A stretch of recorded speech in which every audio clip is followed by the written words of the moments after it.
Could your internet provider actually decide what you see online? Like which websites load fast and which barely crawl, or even completely block some? Yeah, so that's what this whole net neutrality fight is about, right? It's back in the news big time. And this time, it's serious.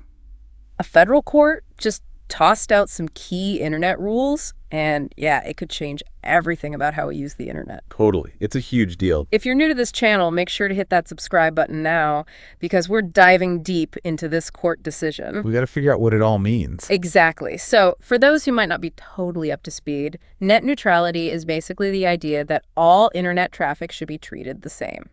No playing favorites. Right. No playing favorites, no blocking, no slowing things down just because your provider doesn't like them. It's like, imagine a highway, right? But some cars get to zoom in the fast lane while others are stuck crawling along just because of who they are.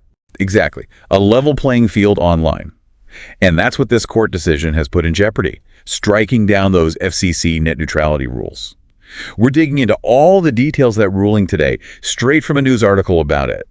And we'll be sure to link that in the description below, by the way. Absolutely. We have to understand what this means for everyone online. Could our internet bills go up? Will streaming get slower? Could certain websites just vanish? This is a big one, folks, so hit that like button and drop your thoughts in the comments. Let's get into it. All right, so to really understand this, we got to go back in time a bit. Yeah, wasn't net neutrality actually already the law? It was. Back during the Obama administration, the FCC, the Federal Communications Commission, they put some strong net neutrality regulations into place. Basically, they said that internet providers are like utilities, like common carriers, similar to the phone company. So they had to treat everyone equally. Exactly. That gave the FCC the power to enforce net neutrality, make sure everyone was playing by the rules. Got it. But then didn't things change during the Trump era? Yep. They sure did. The Trump administration, they argued it was way too much government regulation, that the free market would take care of things and keep everything fair. So they rolled back those Obama-era rules. They did, and that sparked a ton of controversy, as you can imagine. Of course. And then when President Biden came in, restoring net neutrality was one of his campaign promises, right?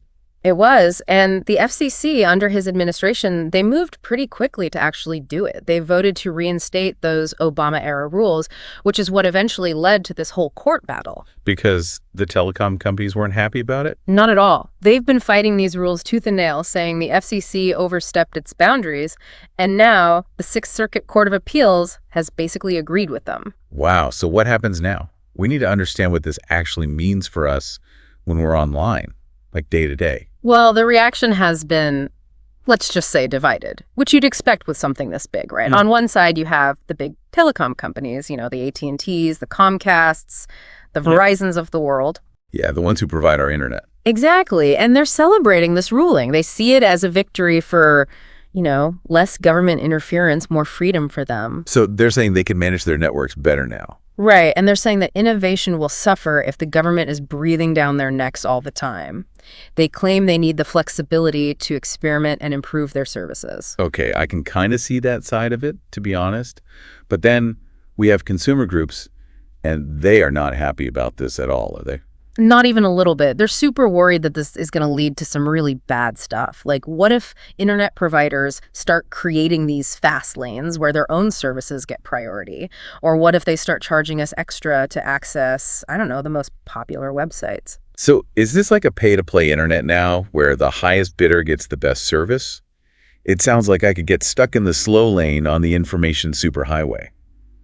And that is not a place I want to be. This is a big deal, people. Totally. And think about what this could mean for small businesses, startups, even just regular folks trying to get their voices heard online. If they can't afford to pay for that fast lane, they get left behind. Exactly. It tilts the playing field, and not in a good way.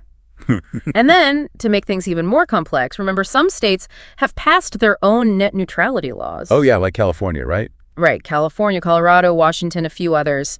They weren't happy when the federal rules got rolled back, so they took matters into their own hands. Which means now, depending on where you live in the U.S., your online experience could be totally different. It could. Talk about a recipe for a fragmented internet, like a patchwork quilt, where some pieces are fancy and some are, well, not so much. So what happens next? Is this the end of the story for net neutrality? Oh, this is just the beginning, I think. There are almost certainly going to be appeals, maybe even all the way up to the Supreme Court. Yeah. And then Congress could get involved too, maybe pass some new laws to make things clearer. This is going to be a long fight. It is.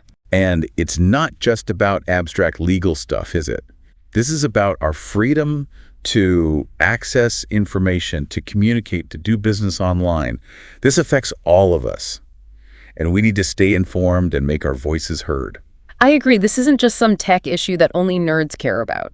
This is about how we live our lives in the 21st century. Exactly. So folks, that's the scoop on the net neutrality showdown. The fight's heating up, and it's going to have a huge impact on all of us.